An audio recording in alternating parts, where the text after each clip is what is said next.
Hello friends, how are you? So welcome to code क्रिएस YouTube channel. और हम लोग अभी पढ़ रहे हैं जेपीए, ठीक है, हाइबरनेट जेपीए, ठीक है। तो अभी तक हम लोगों ने कुछ पार्ट कवर किया था और अब हम लोग पढ़ने वाले हैं एंटिटी के बारे में, ठीक है। लास्ट लेक्चर में हमने काफ़ी चीज़ें कवर कर ली थी थ्योरेटिकल पार्ट में, ठीक है। आज हम लोग पढ़ेंगे मोस्ट इंपॉर्टेंट टॉपिक है आज का, तो बहुत ज़्यादा मतलब आप इससे बच नहीं सकते हो इंटरव्यू में। आप लोग कहते हैं फिर बाद में अगर नहीं पढ़ोगे फिर कहोगे गूगल में आप यही यूट्यूब में जा करके यही सर्च करोगे वो इंटरव्यू क्वेश्चन जेपीए, ठीक है। इससे अच्छा है कि आप यहीं पे कवर कर लो एक ही बार में, ठीक है। तो स्टार्ट से हम पढ़ रहे हैं हम लोग कि जेपीए बिगनिंग से, और हम लोग इसको जेपीए और हाइबरनेट दोनों को एक साथ कवर कर देंगे, ठीक है। और मोस्ट इंपॉर्टेंट, अगर आप वाकई में सॉफ्टवेयर डेवलपमेंट में जा रहे हो तो इसके बिना तो आप जा ही नहीं सकते हो, ठीक है, और बच ही नहीं सकते हो आप इसके बिना, ठीक है। तो आप मैं बताने वाला हूँ कि एंटिटी क्या होती है, ठीक। एंटिटी क्या होती है, हमारे पास देखो एक तरीके से इसको बोल नेम दिया गया है एंटिटी। क्यों दिया गया है? इसके कुछ ऐसे, इसको कुछ स्पेसिफिक फीचर की वजह से। जैसे कि हमारे पास जावा, जब कोई भी एप्लीकेशन स्प्रिंग बूट एमवीसी बनाते हैं तो जो क्लासेस होता है उसके टाइप हम कैटेगरी बताते हैं अलग अलग, ठीक है। जो डेटा, जिसमें डेटा ट्रांसफर के लिए ऑब्जेक्ट यूज होता है, ठीक, डेटा होल्ड करने के यूज होता है, उनको हम, जैसे कि फ्रंट एंड लेयर है, फ्रंट एंड लेयर से कोई भी डेटा आता है जो बैक एंड लेयर पे हमारा सेंड होता है, तो यानी कि वो एक तरीके से फ्रंट एंड लेयर में फॉर्म को आपने सबमिट किया तो उसकी फॉर्म की जो प्रॉपर्टीज होती हैं, नेम्स होते हैं, जो फील्ड्स के नेम होते हैं, वो मैप कराए जाते हैं जावा क्लासेस के थ्रू, ठीक है। तो उसको मोस्टली हम बोल देते हैं बीन क्लासेस, ठीक है, या वैल्यू ऑब्जेक्ट या मॉडल ऑब्जेक्ट ऐसे बोल देते हैं, ठीक है। लेकिन जो डेटा हमारा एक तरीके से मोस्टली, और डेटा ट्रांसफर ऑब्जेक्ट डीटीओ भी बोल देते हैं, ठीक। इसी प्रकार से हमारा एक और होता है जो डेटाबेस से कनेक्ट करता है, जो डेटाबेस से क्लास कम्युनिकेट करती है, यानी कि डेटा उसने रेफरेंस में लिया और डेटाबेस में स्टोर करके, तो उसको नेमिंग कन्वेंशन दिया गया है एंटिटी, ठीक है। तो वो एंटिटी बोला जाता है, बट इसके कुछ स्पेसिफिक फीचर होते हैं क्योंकि इसको एक्चुअली डेटाबेस से कम्युनिकेट करना। बट अदर जो होता है डीटीओ हो गया, जिसे मॉडल ऑब्जेक्ट बोलते हैं या डीटीओ बोलते हैं, या हम बीन बोलते हैं, ठीक है, बीन क्लासेस बोलते हैं, उनका कोई स्पेसिफिक फीचर नहीं होता है क्योंकि इनको कोई डेटाबेस से कनेक्ट नहीं करना होता, ठीक। तो इसको हम एंटिटी एक्चुअली कब कहेंगे? बीन क्लासेस, मॉडल ऑब्जेक्ट, इनको हम कभी भी कह सकते हैं, किसी क्लास को भी कह सकते हैं, बट एक्चुअली इसको हम एंटिटी कब कहेंगे? इसके नंबर एक तो इसका कंडीशन है, इस ये जो क्लास आप कोई भी बनाओ, एम्प्लॉय क्लास हमने बनाई, एम्प्लॉय में एम्प्लॉय नेम है, ईमेल है, डेट ऑफ बर्थ है, ठीक है। तो इसमें at the rate entity annotation होना ही चाहिए। एट द रेट, इससे मतलब ये डिनोट करता है कि आपको डेटाबेस से कम्युनिकेट करना, यानी कि ओआरएम टूल से या जेपीए से किसी न किसी से कम्युनिकेट करना है, ठीक है। नंबर एक तो ये हो गया। इसके बाद में दूसरा नोटेशन होता है at the rate ID notation, जो कि प्राइमरी की के ऊपर लगता है, ठीक है, जो कि मैं ऑलरेडी देखो दिखा चुका हूँ डेमो, इसीलिए मैंने कराया था आपको। अगर डेमो आपने देखा हमारा स्प्रिंग बोट का, जो मैंने क्या आई थिंक क्राट ऑपरेशन वाला बनाया था, उसमें मैंने जेपीए यूज किया था, ठीक है। जेपीए मैंने उसमें एसक्यूएल, एमएस एसक्यूएल सर्वर से भी एमएस एसक्यूएल सर्वर के साथ में डेमो किया था, और उसका जो इनबिल्ड क्या कहते हैं डेटाबेस होता है H2, उसके साथ में भी किया था, ठीक है। तो at the rate I must है, आप एट द रेट आई लगाना पड़ेगा, एनोटेशन हो गया। अब ID at the rate I लगा रहे हो तो आईडी मतलब क्या, प्राइमरी की हो गया, बट प्राइमरी की कैसे जनरेट करनी वो स्ट्रेटजी आप अलग अलग है, वो पढ़ेंगे आगे चल के, ठीक है। एक मिनट देना, ठीक है। फिर तो इसके बाद में दो नोटेशन हो गए, नंबर एक at the rate I notation होना चाहिए, और नंबर दो हमारा एट दैट एंटिटी नोटेशन होना चाहिए। तीसरा जो है इसका मोस्ट इंपॉर्टेंट, ये क्लास इंप्लीमेंट वाइज सीरियलाइजेबल होना चाहिए, क्योंकि मोस्टली इसमें नेटवर्क के थ्रू आपको कम्युनिकेट करना पड़ सकता है, ठीक है। डेटाबेस आपका दूसरे सर्वर पे है ऐसा करके, तो इसमें इंप्लीमेंट आपको सीरियलाइजेबल करना चाहिए, ठीक। तीसरा आपका क्या हो सकता है, आप चाहें तो सीरियल वर्जन आईडी भी ऐड करो, इसको जरूरी रहता है, ठीक है, सीरियल वर्जन आईडी। ये इंटरव्यू में बहुत ज़्यादा पूछा जाता है, इसके बारे में मैं बताऊंगा बाद में जब हम लोग सीरियलाइजेशन पढ़ेंगे, ठीक है। सीरियलाइजेशन अभी मैंने कोर जावा में कंप्लीट नहीं किया, ना ही एक्सटर्नलाइजेशन और ना ही सीरियलाइजेशन, ठीक है। तो इसमें हम लोग बताएंगे इसका इंपॉर्टेंस क्या होता है, और इस इंटरव्यू में बहुत ज़्यादा पूछा जाने वाला टॉपिक है, ठीक है। इसके बाद में हमारा क्या आता है, इसमें नो आर्क कंस्ट्रक्टर जरूर होना चाहिए। आपने इसके बारे में क्यों बोला, जबकि आपको पता है बाय डिफॉल्ट जावा में नो आर्क कंस्ट्रक्टर होता है, लेकिन इसको हमने इसलिए बताया है क्योंकि कभी कभार आपने कंस्ट्रक्टर बना रखा होगा, हो सकता है, तो आप अगर ऐसा बोल जाते हो कि नो आर कंस्ट्रक्टर नहीं बनाते तो ये आपको रन जब जैसे ही डेटा आप से फेच करोगे या सेव करोगे तो वो एक्सेप्शन थ्रो मार दे, क्योंकि जो ऑब्जेक्ट क्रिएट करता है गेट ये डेटा को मैप करने के लिए तो डिफ़ॉल्ट कंस्ट्रक्टर ही कॉल होता है। ठीक है, तो एक तो ये हो गया फीचर। तो मतलब इसके कुछ लिमिटेड इतनी चीज़ें अगर हैं तो, और सेटर गेटर तो उसके होंगे ही होंगे। ठीक है, सेटर गेटर भी मस्ट है। तो इस ऐसी अगर कोई क्लास आपने बनाई है तो उसको आप एंटिटी क्लास कह सकते हो। ठीक, अब एंटिटी क्लास की हमारी लाइफ साइकिल होती है। लाइफ साइकिल देखो क्या होता है, आगे हमारा टॉपिक लाइफ साइकिल का ही है। देखो ये आप पढ़ लेना, इसको पहले कवर कर दें एक बार। फिर मेन मेन पॉइंट आपको याद रखना। पानी मैंने नहीं रखा है, एक मिनट में।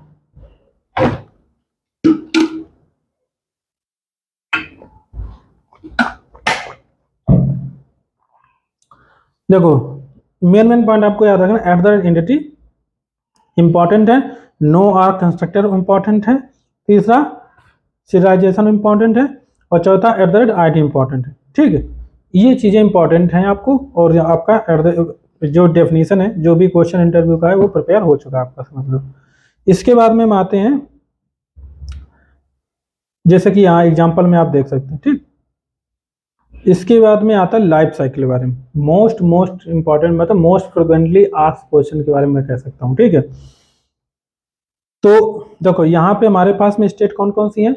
एक तो ट्रांजिएंट स्टेट हो गई, एक जो भी परसिस्टेंट स्टेट कह सकते हो, एक डिटैच्ड स्टेट कह सकते हो, और देखो एक तो हमारा न्यू क्रिएटेड जो स्टेट होती है ऑब्जेक्ट की, ऑब्जेक्ट जब क्रिएट होता है वो हमारा एक तरीके से ट्रांजिएंट स्टेट हो गया। ठीक, जब हमारा डेटाबेस से हमारा ऑब्जेक्ट क्रिएट होने के बाद में डेटा फिल किया, इसके बाद में वो किसी सेशन से अटैच हो गया। ठीक है, एंटिटी मैनेजर से अटैच हो गया या सेशन से अटैच हो गया, तो वो आ जाता है मैनेज स्टेट। ठीक, परसिस्टेंट स्टेट कह सकते हो। ठीक, जो कि मैनेज्ड बाई हाइबरनेट होगा या जो भी ORM टूल होगा, तो मैंने उसको हम क्या कहेंगे, परसिस्टेंट स्टेट। फिर तीसरा आता है एक तरीके से डिटैच्ड स्टेट, या आपके तो रिमूव्ड स्टेट, डिलीटेड स्टेट। ठीक, डिलीटेड बोलते हैं या कुछ और, डिटैच्ड रिमूव कह सकते हो, डिलीटेड जो भी है, रिमूव स्टेट या डिलीटेड स्टेट। तो डिलीटेड वाला तो आपको क्लियर है, क्योंकि आपने डेटाबेस से ही डिलीट कर दिया और आपके क्या कहते हैं सेशन से भी अटैच नहीं है, तो समझ लो डिलीटेड स्टेट। तीस मेन इंपॉर्टेंट जो है, जो थोड़ा समझने में प्रॉब्लम लोगों को आता है, वो है डिटैच्ड स्टेट। ठीक है, डिटैच्ड स्टेट मतलब ये है कि आपने एंटिटी क्रिएट किया, ऑब्जेक्ट डेटा ऑब्जेक्ट क्रिएट किया, उसमें डेटा ऐड किया, इसके बाद में इसको आपने डीबी में सेव कर दिया। डीबी में सेव है, बट सेव होने के बाद आपने एक सेशन को क्लियर कर दिया, यानी कि अब वो सेशन में नहीं रहा, यानी कि मैनेज्ड बाय एंटिटी मैनेजर या मैनेज्ड बाय कॉन्टेक्स्ट मैनेजर आपके वो होल्ड में नहीं है। ठीक, वो सेशन में, यानी कि वो ऑब्जेक्ट अब मैनेज नहीं कर रहा है। कौन नहीं मैनेज कर रहा? कॉन्टेक्स्ट मैनेजर या एंटिटी मैनेजर कह सकते हो या सेशन कह सकते हो। तीनों अलग अलग वर्ड बोलते हैं, क्योंकि सेशन मोस्टली बोलते हैं, हाइबरनेट में सेशन का यूज होता है, एंटिटी मैनेजर हमारा जेपीए में यूज होता है मोस्टली। ठीक, कॉन्टेक्स्ट मैनेजर कह दो, ज़्यादा अच्छा कॉमन वर्ड आ जाता है। ठीक है, तो कॉन्टेक्स्ट मैनेजर जो है हमारा, जो कॉन्टेक्स्ट को मैनेज करता है, अगर वो होल्ड नहीं कर रहा है आपके ऑब्जेक्ट को, तो वो डिटैच स्टेट में है, बट कंडीशन ये वो डीबी में होना चाहिए। ठीक, इस तरीके से आप इंटरव्यू को बताओगे तो वो काफ़ी खुश हो जाएगा। ठीक है, दूसरा रिमूव स्टेट में मतलब आपने उसको रिमूव मेथड कॉल करके रिमूव कर दिया, और आपके रिमूव करने के बाद में आपके सेशन में भी नहीं रहा, खत्म, वो हर जगह से मतलब डिटैच हो गया, अलग हो गया है। ठीक है, तो वो आपका हो जाता है रिमूव्ड स्टेट। परसिस्टेंट स्टेट तो मैंने आपको बता दिया, जब भी आपको अटैच कर दिया आपने किसी सेशन, यानी कि मान लो कोई आप ऑब्जेक्ट बनाया, फिर आपने कोई ऐसा एक मेथड यूज किया जो कि एंटिटी में जेपीए का कोई मेथड यूज किया या हाइबरनेट का कोई मेथड यूज किया, सेव वाला, तो परसेव या परसिस्ट यूज कर सकते हो। ठीक है, सेव यूज किया या परसिस्ट यूज, इसका मतलब हुआ कि आपने सेव या परसिस्ट मेथड यूज कर लिया और कॉल भी कर दिया, और इसके बाद में कमिट मेथड के थ्रू कमिट भी हो गया। ठीक है, तो इसका मतलब है कि वो हमारा अब जो ऑब्जेक्ट है कैश में चला जा चुका है। कौन सी लेवल? फर्स्ट लेवल जो कैश होती है वो उसमें जा चुका है। फर्स्ट लेवल कैश ऑलरेडी बता चुके हैं आपको कैश क्या होता है, और सेकेंड लेवल कैश क्या होता है बता चुका हूँ। यानी कि कैश में अगर है तो, और कॉन्टेक्स्ट मैनेज यानी कि कॉन्टेक्स्ट में है वो, तो इसका मतलब है कि वो हमारा परसिस्ट स्टेट में है। ठीक,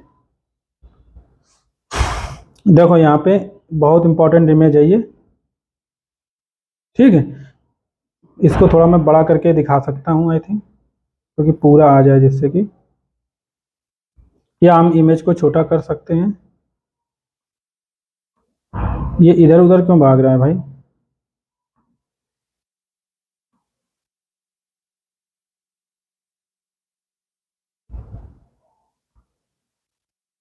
अब सही है, ठीक है।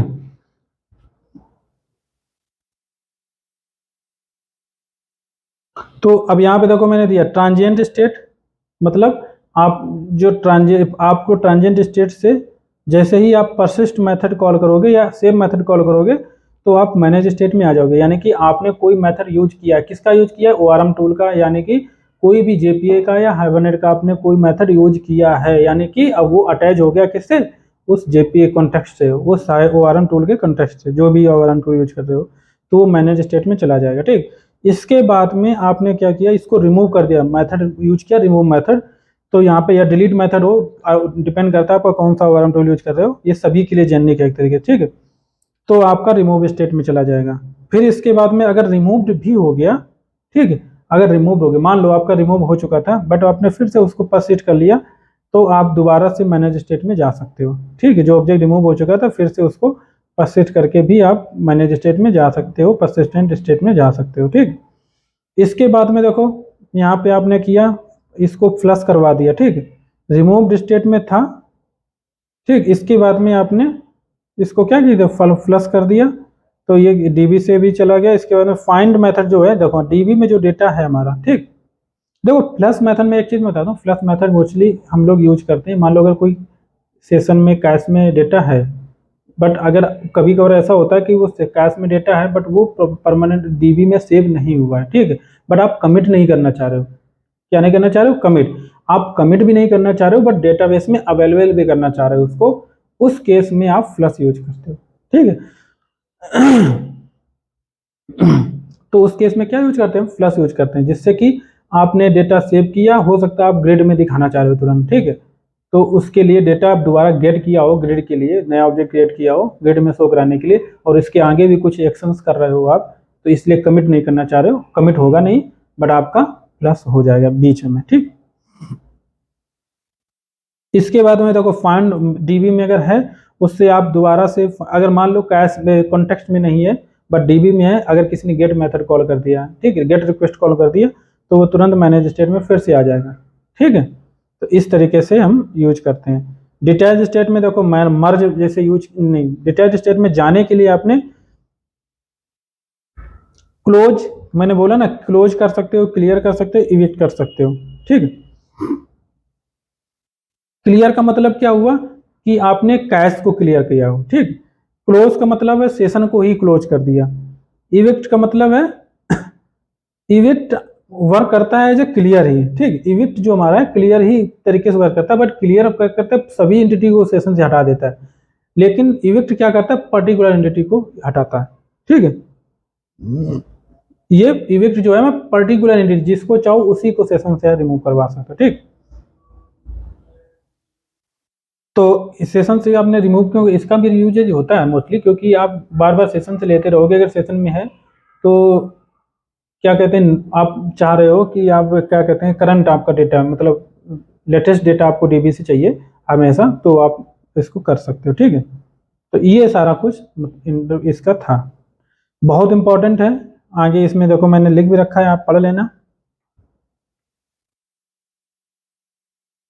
When an entity object is initiated, ठीक, सॉरी इनिशियली क्रिएटेड या इनिशिएटेड, ठीक है, इट्स स्टेट इज न्यू और ट्रांजिएंट, ठीक, तो उसको हम ट्रांजिएंट या न्यू कहते हैं। आगे चलोगे, an entity object becomes a persistent when persisted to database by an entity manager और परसिस्ट, ठीक है। इसी प्रकार आप सिंपल सिंपल याद कर लो। डिटैच हमारा क्या? The state detach represent entity object that have been disconnected from the entity manager, ठीक, डेटाबेस में होना चाहिए object in identifier should be there in database table and object should not be associated with any persistent context, ठीक है। तो ये चीज है, से persistent context मतलब वही सेशन हमारा फर्स्ट लेवल का, ठीक, या एंटिटी मैनेजर, कॉन्टेक्स्ट मैनेजर, ठीक है, कुछ भी कह सकते हो।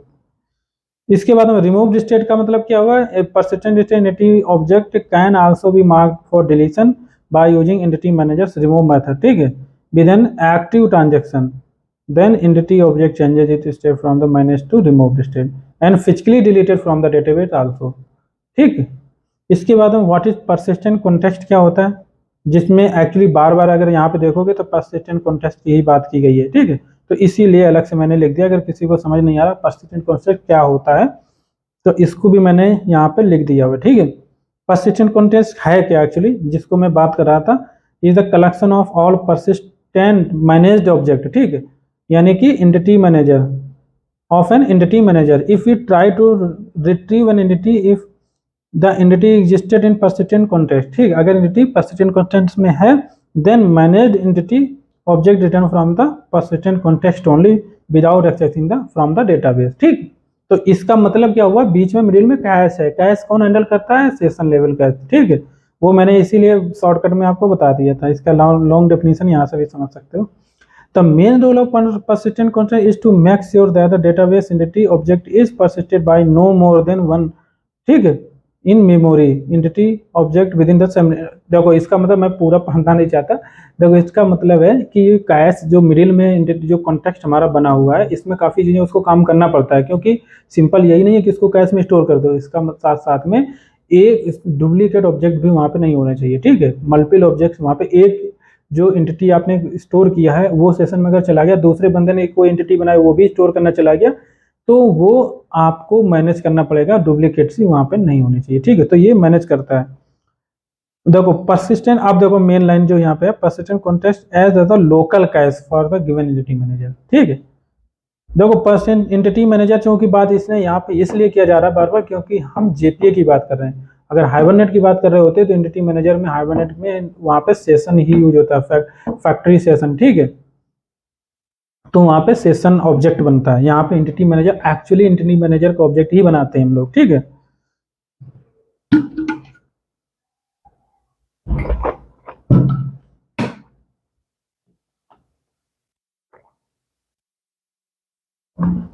और एंटिटी मैनेजर से अगर पता करना है कि कंटेंट करता है कि नहीं करता है तो ये मेथड यहाँ पे अवेलेबल है, आप चाहे तो उसको क्लियर भी कर सकते हो। ठीक है, इसके बाद में आता है टेबल एनोटेशन। ये क्या इंपॉर्टेंट है, ऑप्शनल होता है, जैसा कि मैंने आपको बताया एंटिटी में एनोटेशन इंपॉर्टेंट वाले मैंने आपको ऑलरेडी बता दिया। ठीक है, ये ऑप्शनल होता है बट ऐड करना काफ़ी अच्छा, मोस्टली ऐड करना ही चाहिए आपको। क्यों, क्योंकि आपको क्लास का नाम मान लो एम्प्लॉई है, तो हो सकता है आप टेबल का नेम कुछ और रखना चाह रहे हो, TBL अंडर स्कोर एम्प्लॉई या DBO.TBL अंडर स्कोर एम्प्लॉई। ठीक, इस तरीके से आप बनाना चाह रहे हो, कोई फॉर्मेट देना चाह रहे हो, तो इसलिए आपको टेबल का नेम चेंज करना। अगर नहीं अगर कोई भी नेम दे रहे हो टेबल का, तो मैंने जैसे आपको बताया ना, ऑब्जेक्ट जो भी है वो मैप हो जाता है टेबल में डायरेक्टली। ठीक है, यानी कि जो आप अगर टेबल नहीं क्रिएटेड है तो भी आप क्रिएट कर सकते हो। ठीक है, ऑटो DDL यूज करके। तो यहाँ पे एक तरीके से तो आपको टेबल नेम अगर आपने नहीं दिया है और डेटाबेस में अगर पहले से कोई अलग टेबल नेम दे रखा है तो नहीं मैप करेगा ना, तो इसलिए यहाँ पे @टेबल एनोटेशन यूज करो, उसका टेबल नेम दो और स्कीमा दे दो। स्कीमा का मतलब क्या होगा, ग्रुप ऑफ टेबल्स जो है एक ग्रुप में, मतलब मल्टीपल टेबल्स को एक ग्रुप में आपने कर दिया हुआ है। ठीक है, इस तरीके से यहाँ पे देखो, यहाँ पे आप क्या क्या यूज कर सकते हो, @table name, you have given name of the table और स्कीमा। ठीक है, एट्रीब्यूट है। ठीक, तो ये है। इसके बाद में @जनरेटेड वैल्यू जो है एनोटेशन, जिसके थ्रू आप आईडी जो मैंने बोला ना प्राइमरी की वाला, तो प्राइमरी की कैसे जनरेट करनी, what is the strategy of generating the primary key, so you can use anyone। ठीक है, जनरेटेड वैल्यू एनोटेशन इंपॉर्टेंट, और for every ID generator you have to use @generated value annotation. ठीक है, you can skip it. ठीक है, तो यहाँ पे आप स्ट्रेटजी क्या सिलेक्ट करना चाहते हो, जेपीए हमारा मल्टीपल प्रोवाइड करता है स्ट्रेटजी। हाइबरनेट में तो आई थिंक 10 to 11 होता है, हाइबरनेट की मैंने यहाँ पे जनरेटर्स के बारे में नहीं बताया। ठीक है, प्राइमरी की जनरेटर, बट जेपीए का मैंने डिस्कस किया क्योंकि मोस्ट ज़्यादा यूज करने वाला जेपीए ही इस समय ज़्यादा यूज होता है। ठीक है, और आपकी अगर कोई रहती है आगे चल के तो मैं ज़रूर बताऊंगा आपको हाइबरनेट के भी आरई जनरेटर। ठीक है, उसमें एक पूरा लेक्चर हो जाएगा, क्योंकि 10 to 11 उसके आरई जनरेटर होते हैं, 11 आई थिंक, 11 या 12 होते हैं आई थिंक। ठीक है, तो यहाँ पे आपको @जनरेटेड वैल्यू यूज किया, स्ट्रेटजी में आप यूज कर सकते हो, आगे हम बताएंगे इसको। ठीक है, और इसके साथ साथ में आपने जैसे यहाँ पे ये क्लास बनाया, यहाँ पे कॉलम एनोटेशन, मान लो यहाँ पे हमारा नेम था, स्टूडेंट है, स्ट्रिंग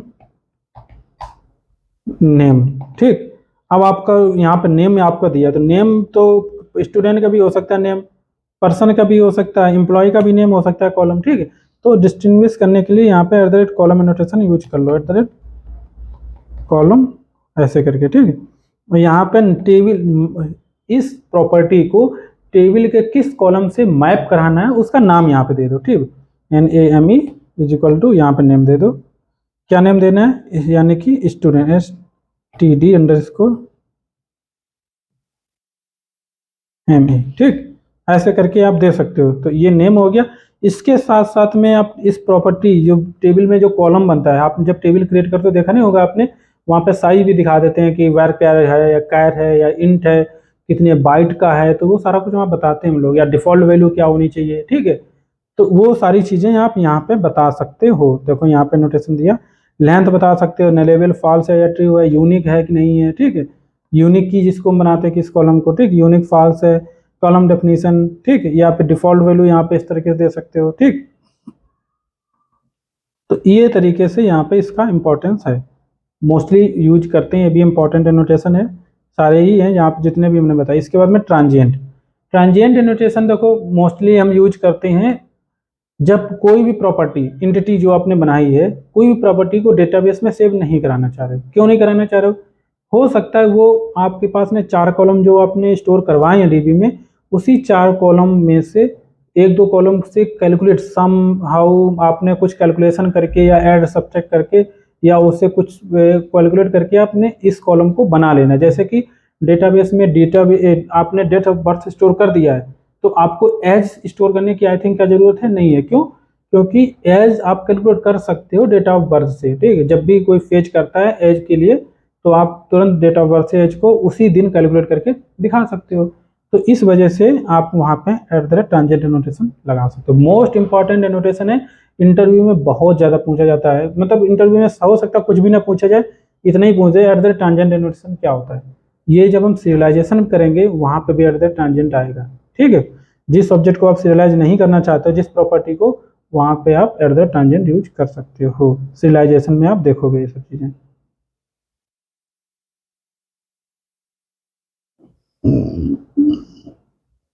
इसके बाद में आप टेम्पोरल, कोई भी अगर ऐसा कुछ है कॉलम, तो वहाँ पे टेम्पोरल एनोटेशन भी यूज कर सकते हो, ठीक है। टेम्पोरल मतलब टेम्परेरी से बना हुआ है, ठीक, अस्थायी से बना हुआ है, ठीक है। ऐसे इस टाइप के कॉलम को आप ये कर सकते हो। इन्यूमरेटेड कॉलम, जैसा कि आप इन्यूमरेशन, हालांकि ये भी मैंने अभी नहीं पढ़ाया है इन्यूमरेशन, ठीक। आप अगर किसी इन्यूमरेशन, अगर किसी मान लो एक क्लास है हमारी, जेंडर यहाँ पे मैंने यूज किया हुआ है, जेंडर है या कोई कलर है, तो उसके इनम से आपने कांस्टेंट दे रखे हैं, ठीक, इनम कांस्टेंट, तो उनको अगर स्टोर करवाना है तो आप यहाँ पे इन्यूमरेशन दे सकते हो, ठीक है।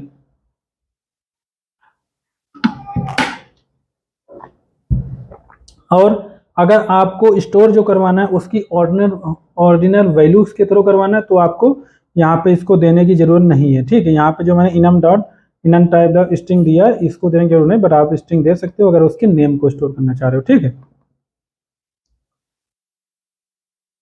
इसके बाद में आता है प्राइमरी की आईडी जनरेटर्स, ठीक।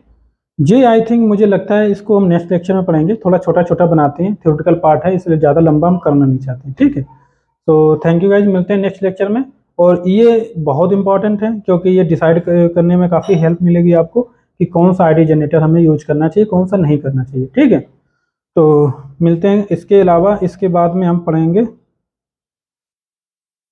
एसोसिएशन, कंपोजिशन, और इसके बाद में जो आने वाला है उसी के लिए तो मैं किसी जेपीए पढ़ा ही रहा हूँ, ठीक है, रिलेशनशिप मैनेजमेंट। तो मिलते हैं guys, thank you next lecture में।